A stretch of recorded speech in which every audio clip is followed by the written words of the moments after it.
Hey, what's up, everybody? It is time for another Brick of the Week. I was on my morning radio show with Keith in the lab this morning. Great time. Sorry, my phone's still going off. I was racing to get things set up here. I missed my guy, Paul. He's in Minnesota, and I'm struggling here in Detroit trying to figure out my audio and video every day. So don't take people for granted that make things happen. Before we jump in today, I'm sure everyone watched the Super Bowl, and I don't know about you, but that was the worst Super Bowl commercials I have ever seen. I didn't think there was one that was creative, followed by the worst halftime performance I have ever seen. So once Dr. Dre and Snoop set the bar, it's going to be pretty tough to beat that. But it was great to see the Eagles rise to the level of their preparation.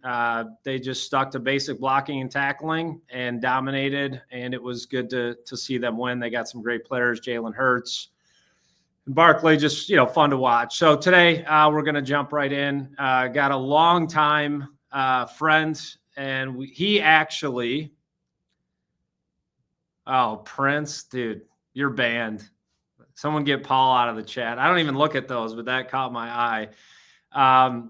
But the gentleman I'm going to bring on today, he was actually the person that introduced me to the CTO of Velocitude. So we talk about relationship capital. We talk about increasing your luck surface area. Well, I just happened to be sitting courtside in Miami for a Miami Heat Detroit Pistons game. Brandon and I started talking, and I came up with the idea for Velocitude, sent an email out to my entire network and said, hey, do you know anyone that can build a mobile platform? And Brandon was the only person that responded, introduced me to Martin Flack, and we built Velocitude, sold it to Akamai Technologies, 18 months idea to exit, close to 30 times revenue. So with all that being said, love to welcome Brandon Phillips to the Brick of the Week. Adam, that's an old story, but a goodie. It is. And I think it was a good game. I think the Heat beat the Pistons, which is a little bit of our background, Detroit to Miami and back again. So it's good to be here today. Yeah, thanks for jumping on. And, I know you've done a lot of things in life. I usually let people introduce themselves because you never know what they want to say, what's important, what's not. I've changed my name to the Luck Guru and 90% Failure, because everyone just talks about how great they are. So, yeah, part of the process is showing up every day. And if you show up every day, you have a better chance of being lucky, I think. And with that comes experience. But, I guess my story is probably more along a knuckleheaded kid that loved basketball out of the greater Detroit area, grew up in that space, a lot of cold, moved to Florida and fell in love with sort of the beaches and everything that was down here. But long story short, I studied political science. I wanted to be an attorney at the University of Michigan. And long story short, I probably should have studied business because it was in my soul, much like probably yours, where you either are a business guy or you're not. And some of us are budding, trying to learn how to be. But it was always in me. It's something certainly that I took. I felt complete. I felt whole when I started my first business. And I guess the long story is, 20 years of business experience, growing businesses, starting businesses. And just like you said, Adam, it's some luck and it's a lot of failure. And there's definitely more failure than there was success. But what you're trying to do is really find the one that you can stick to, that offers some differentiation and then works. And those skills become transferable, which gives you maybe an opportunity, if you're lucky enough, to do 2, 3, 4 other things in your lifetime, much like you have yourself. So that's where I'm at right now, something new. And the background is I'm a family guy. I love my family. I've got 4 kids, 3 girls, 1 boy. I'm in a beautiful relationship with my partner. And yeah, that's kind of where life is. Lover of God. Religion is super important to me. And as I get a little bit older, certainly it becomes more of the center of what we do. what I do and what we try to influence, both the business, the family, and everything that we take on. Yeah, and I know we can go in a lot of different directions, but talking to you about your new venture, like I'm familiar with the HR tech company you had a lot of success there, and now tell us what you're up to next. Well, the HR tech company, I'll just say, was, sort of my master's, PhD, all in, a period of about 16 to 17 years. It was the hardest thing I've ever done, and we'll talk more about that. But today, well, long story short, we had a 9-figure exit, which was a big deal about 2 years ago now, to one of the larger private equity firms in the country. And that opened up some opportunities for me to do other things. You spend 16, 17 years building a business. We got it over 100 million in revenue. There's probably some things that get pushed down and muted a little bit in your soul, meaning you want to do and experience other things, but you simply can't, because the growth trajectory of what's working is so fast, so broad, that you don't have time to experience much else. It's sort of one of those things where work-life balance, if you believe in such a thing, doesn't really matter at that point, because it's just so much. You learn those things later on in life, and that's what I'm trying to implement with our new venture, which is a company by the name of House of Puente. It's houseofpuente.com. And our goal is to really become one of the top fragrance houses. I believe we are one of the top fragrance houses of what we've built already, as far as quality, luxury, the unique approach to the market. My partner, Elian Puente, is the actual original founder, conceptualizer of the brand. He is a self-taught perfumer, master perfumer. He spent about 15 years building fragrances, and now he's come out with 8 different luxury artisan type fragrances that we've launched through House of Puente, and it's going tremendously well. It's a niche brand based out of Spain, focused on the US market at this point. And it's doing really some amazing things and trying to differentiate within a growing space, which is, the CAGR of the fragrance market is somewhere between 5 and 7% over the next 7 years. But we're not just talking, the screening industry capped out about 6 billion. That's the global screening industry, human capital technology in the world of background screening. When I compare that to fragrance, we're talking about a CAGR 6, like I said, 7%, taking a market nearly 40 billion today, upwards of 70, maybe even 80 billion over the next 7 to 8 years, with niche fragrances like House of Puente and what we've produced. Taking sort of a priority position, because folks are, quite honestly, tired of buying fragrances by Britney Spears and folks out of Hollywood, and they're looking for something that's differentiated, that really says, this is me.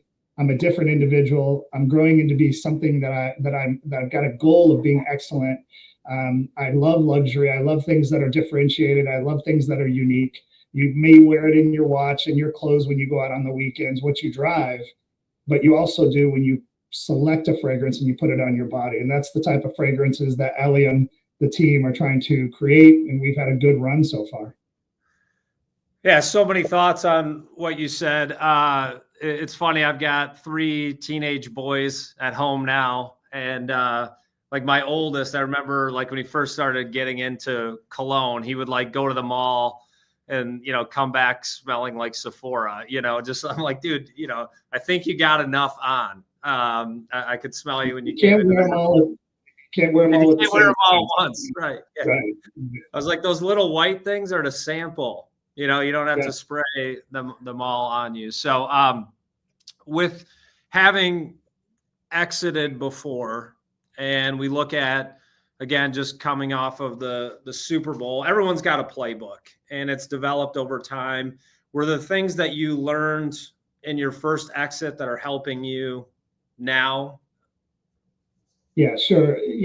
That's why I started. I think, you've heard this term, that the knowledge base, the skills that you learned in your first endeavor, maybe your second endeavor as an entrepreneur, are transferable skills.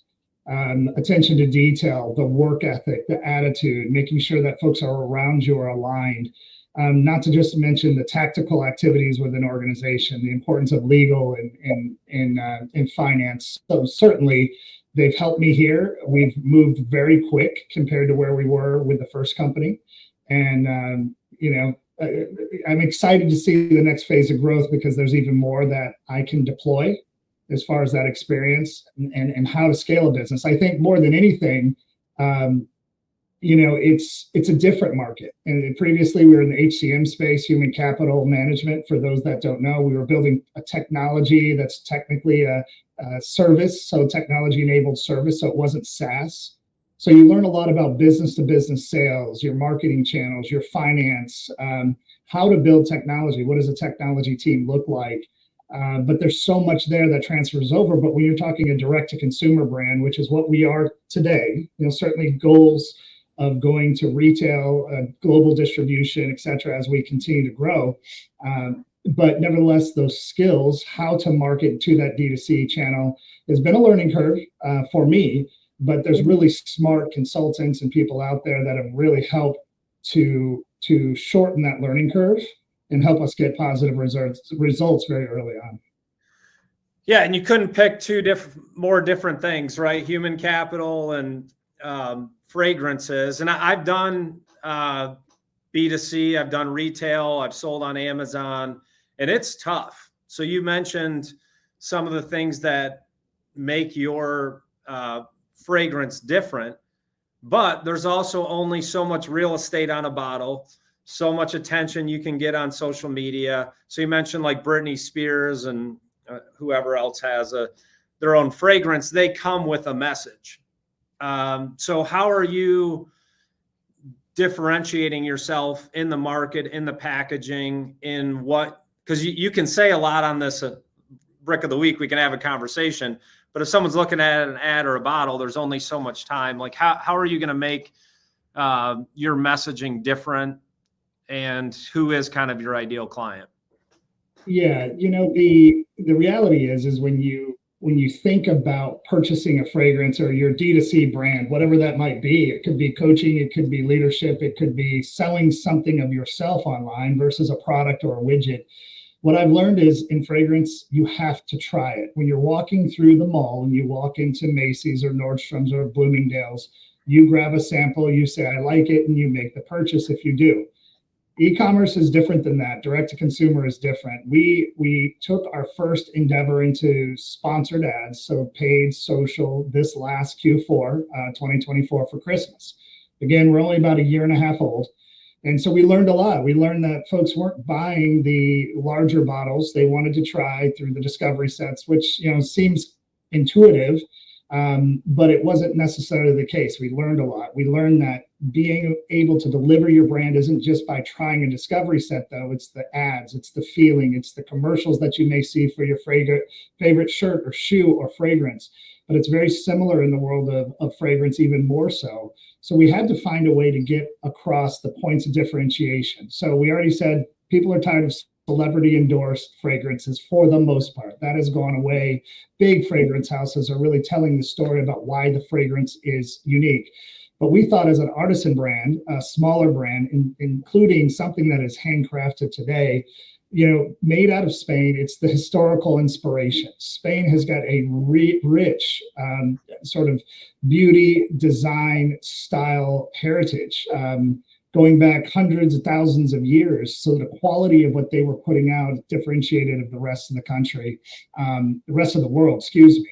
There's so much royal influence going on as well out of the history of Spain, the people that led Spain.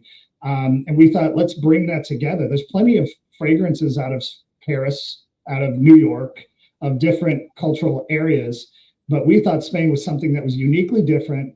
It's growing, it's unique, and it's got such a heritage of beauty, elegance, quality that goes throughout the entire country. And it's a beautiful country if you've ever visited. And if not, it's something certainly you should have on the list. We've stayed focused on natural ingredients. So high quality natural ingredients, the synthetics that you see at the store, some of those quite honestly are arguably not good for you. You shouldn't have on your body, and no matter what anyone tells you. Yeah, some are 100%. Absolutely natural themselves. So what we said is let's stay true to the fragrance. Let's put more quality ingredients in. So what you'll find is we have very rich, deep fragrances that are handmade by Elium right on the coast in Spain. When I call the guy on the phone, we have a conversation. Generally, you'll hear the ocean. You'll hear the bell of the church or the town center every hour. and you can hear the waves, you hear the seagulls. In some ways, it's like you just ask the seagulls to be quiet so you can get through the meeting. But it's beautiful to see what he's doing out of his shop right there. And so the goal is to obviously expand globally, but any startup, you got to, step one, crawl, walk, then you run. And I'd say we're between the crawl and the walk phase.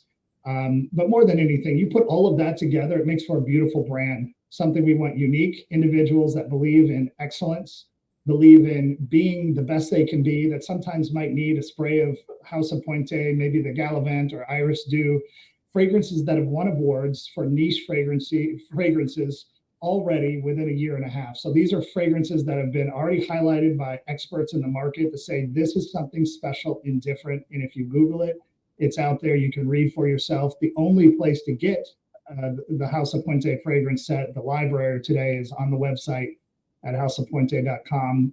We do have goals to go more on the retail distribution, or even maybe our own retail shops in the future. But we certainly are getting the e-commerce thing right, and it's a heavy lift, but we're getting there. Yeah, and you started to go into what this experience is and the history, right? And I got distracted because I'm freezing my butt off here in Detroit, and you're talking about seagulls and the ocean, and you're down in Florida. But that is the story that you need to tell, right? Those are the reels you should be putting on LinkedIn. This guy out with the seagulls, you guys trying to have a conversation, because it really isn't about the fragrance itself. It's the experience and how it makes people feel. So of everything that you said, what you said about the guy on the beach with the seagulls, that was the most interesting thing. That's what people care about.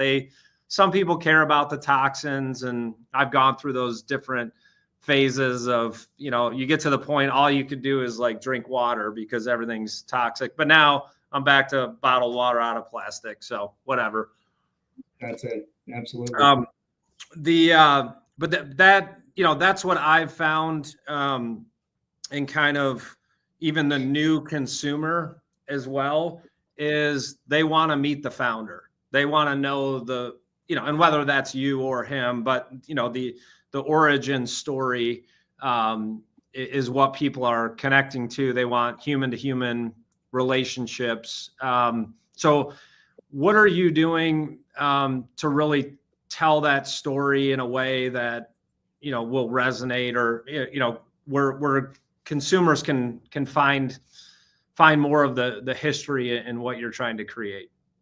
Yeah. So one of the first things we knew is that, selling a luxury brand, which truly is what it is better. There's more product, more ingredients, deeper fragrances than what you might experience. And there's a DNA that Eliam Puente, the perfumer and founder, what he's put into the fragrances, it's special. When you think about a DNA, a lot of the fragrances that you might like, they have similar DNAs, and keeping with that DNA is very, very important. And that is come across in all of the fragrances.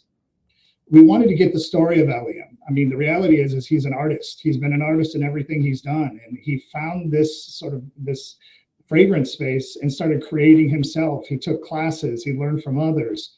And so he finally came to me 2 years ago and he said, hey, I've developed something that's special and differentiated right by the coast here in Spain. And would you consider being my partner? And it was good timing. We exited the other deal. I was looking for something creative. I myself, even though I'm a business guy, executive, I need to be creative. And so, certainly knowing Eliam, sort of his upbringing, his dedication to what he does and his creativity, said, let's do this. If we can sell one, Adam, if I can sell one, we could probably sell more. And so let's do a beta test. We launched it. We told the story. How did House of Puente get developed? The basic story. We brought in experts and we realized it would sell. The first fragrance, Medusa, won an award within 2 months of launching. It's one of the top fragrances of 2022. And I said to Eliam, if you can do this and do it better and do it more, I'm sure we could do it. We could sell this product. And then when we looked at the sort of the analyst data, what's the CAGR over the next 7-8 years? What's the overall addressable market? What is the US market, which by the way is over $6 billion? It's the largest market in the global fragrance space in total. Let's target this, let's master it and get it out there. In 2024, we spent most of our time last year rebranding the old site, using experts on how to tell a story, how should the brand look, what does the bottle look like, how do we want to deliver that. And we launched mid-October last year, right before the holiday season. And that story told the story of Eliam, how he was inspired, what he tries to do differently in the market than the competition. And it's a competitive market without a doubt. And so we've done that. I think the brand encapsulates what we want to be. We're not a misogynistic or sort of sex-driven brand. They are out there. We're not going to do that. This is a brand that speaks to us internally, whether you're an entrepreneur, you're an executive, whether you're a wife who loves your husband, a husband that loves your wife, or you're budding to be that person. We want a fragrance that feels good. You can be proud of when you wear it. You know where it comes from, and it can lead you along your travels to become the best version of you and all you do. And it's got a beautiful story. So today, what you see on houseofpuente.com, I think represents that. It represents the quality.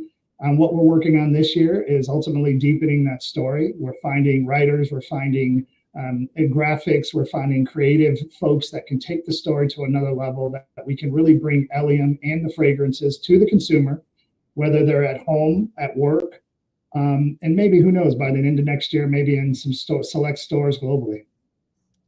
Yeah, and hey, we're in startup mode. I do see a potential buyer in the chat right now, and it is a fellow House of Bricks community member, new member, just joined, Jamie. And Brandon, I know you've been a long time, and I say long time, it feels like 25 years, but it's been, I think, about a year since we started the House of Bricks community. How have you seen the community grow over the last 12 months? How has it helped you in your business? And make sure you connect with Jamie Stinson. He's in the chat, but fellow community member as well. He wants a bottle by Valentine's Day.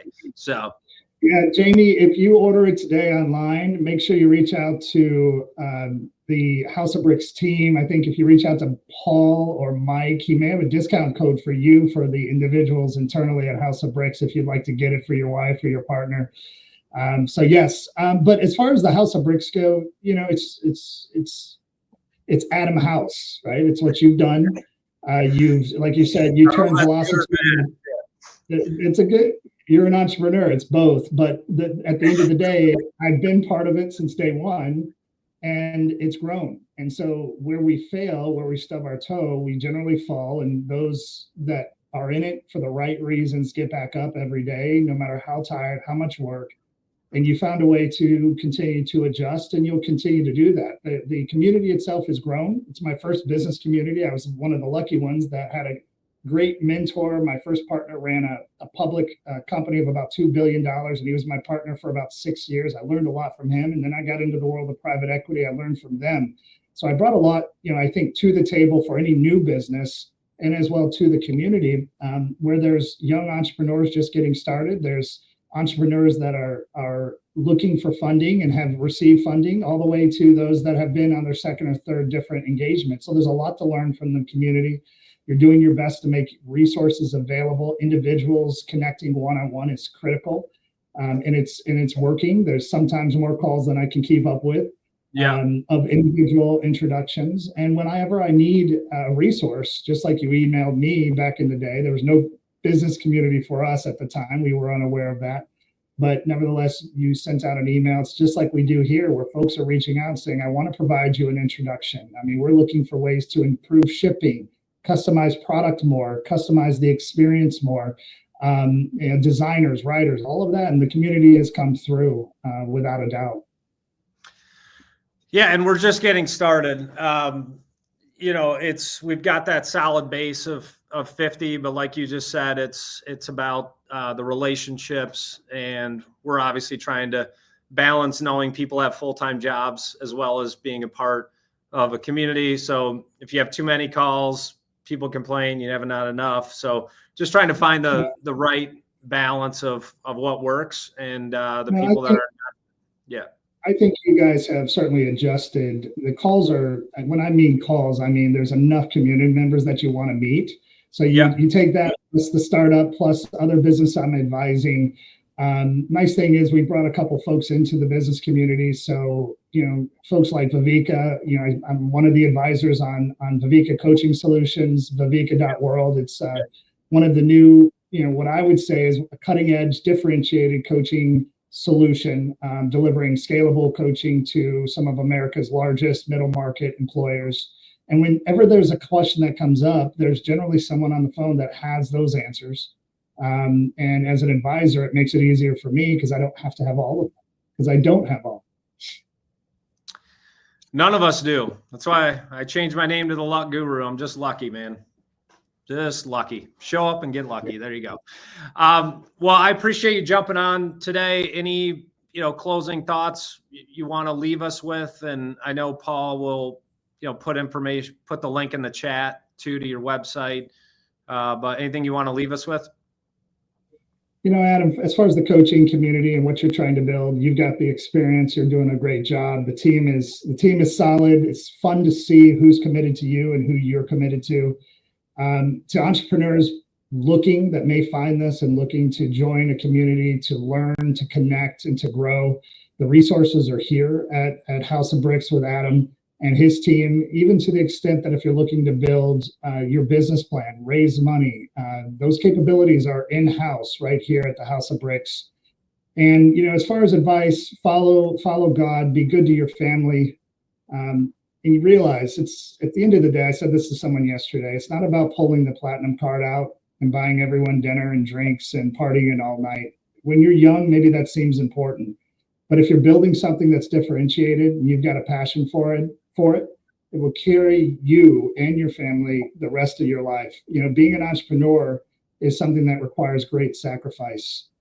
And if you don't feel the sacrifice you give, it's there. You just haven't hit it yet. Yeah. But at the end of the day, there's great rewards if you're able to make it work. And if you're one of those individuals that are driven based on doing something different, building something unique that leaves a legacy, it's a great space to be, but don't think it's easy, because it's not.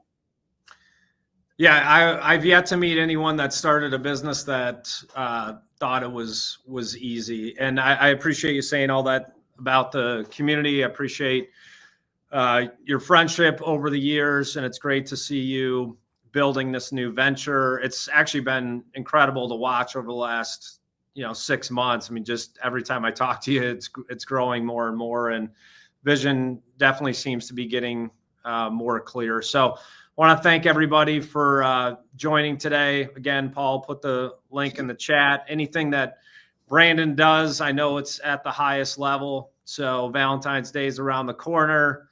Light up his website. Let's get some orders going. Jamie, thanks for supporting a fellow community member. And thank you, everyone, for joining the Brick of the Week. Look forward to chatting with you again soon, Brandon. Thank you. Sounds good, Adam. Thank you.